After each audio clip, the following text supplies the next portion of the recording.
Assalamualaikum warahmatullahi wabarakatuh. Hai semuanya, perkenalkan nama saya Ida Suci Syafitri. Saya dari kelas Administrasi Perkantoran dengan nomor BP 2053-2042, Fakultas Ekonomi dan Bisnis Universitas Andalas. Nah, pada kesempatan kali ini saya akan menceritakan mengenai goals saya 1 tahun ke depan, 3 tahun ke depan, dan 5 tahun ke depan. Lalu bagaimana saya menganalisis SWOT diri saya untuk mencapai goals tersebut, lalu strategi apa yang perlu untuk mencapai goals tersebut, serta sikap dan kepribadian seperti apa yang saya miliki agar goals tersebut tercapai. Nah, pertama saya akan menceritakan goal setting saya, yaitu dengan bisa menggunakan metode SMART. Yang pertama spesifik, yaitu kita harus membuat goals sangat jelas dan kita paham apa yang harus kita gapai. Seperti saya ingin 1 tahun ke depan saya ingin lulus kuliah dengan nilai terbaik. Lalu 3 tahun ke depan saya ingin mendapatkan pekerjaan lebih baik. Lalu 5 tahun ke depan saya ingin membangun bisnis kuliner yang sukses.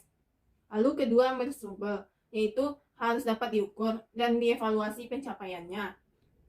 Seperti 1 tahun ke depan saya ingin lulus kuliah dengan nilai terbaik dengan IPK 3,65. Terus 3 tahun ke depan saya ingin menjadi administrator di sebuah perusahaan. Lalu 5 tahun ke depan saya ingin membuka bisnis kuliner saya tadi.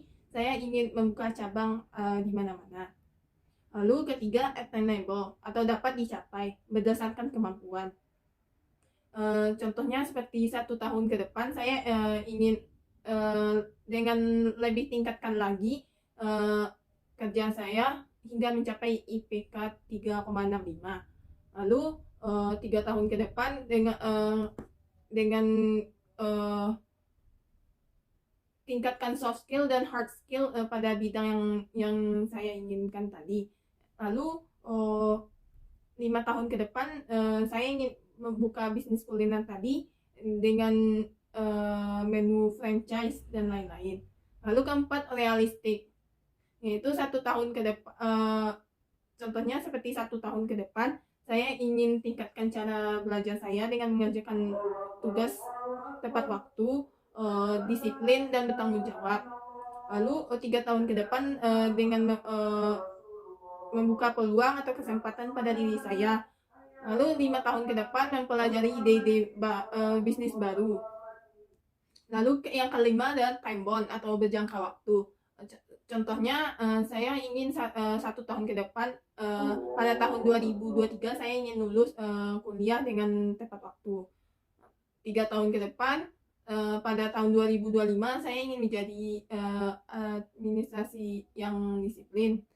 5 tahun ke depan saya ingin membuka bisnis kuliner saya dengan membuka cabang di seluruh Indonesia. Lalu selanjutnya analisis SWOT pada diri saya untuk mencapai goals.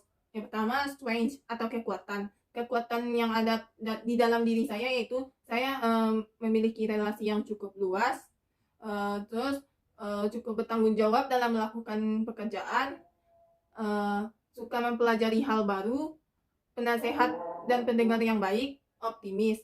Lalu kedua weakness atau kelemahan yang ada pada diri saya itu pada komunikasi, kurangnya pada komunikasi, lemot karena mood, trust issues dan lain-lain. Lalu ketiga opportunity atau kesempatan yang ada pada diri saya, yaitu saya bisa dengan itu saya bisa dengan memiliki relasi yang cukup luas, di situ saya bisa mencari pengalaman sebanyak-banyaknya. Lalu keempat ancaman atau threat.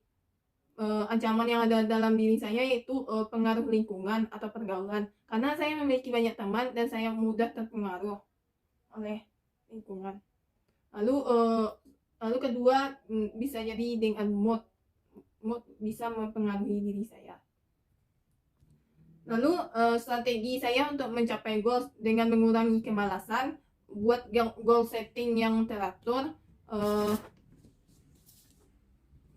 Lalu selanjutnya sikap dan kepribadian seperti apa yang saya miliki untuk mencapai agar goals tersebut tercapai, yaitu lebih percaya diri, tidak mudah menyerah, tidak insecure dengan orang lain, meyakinkan diri bahwa diri saya ini bisa berjuang dan melewati itu semua. Mungkin mungkin itu saja. Terima kasih telah nonton. Semoga bermanfaat. Wassalamualaikum warahmatullahi wabarakatuh.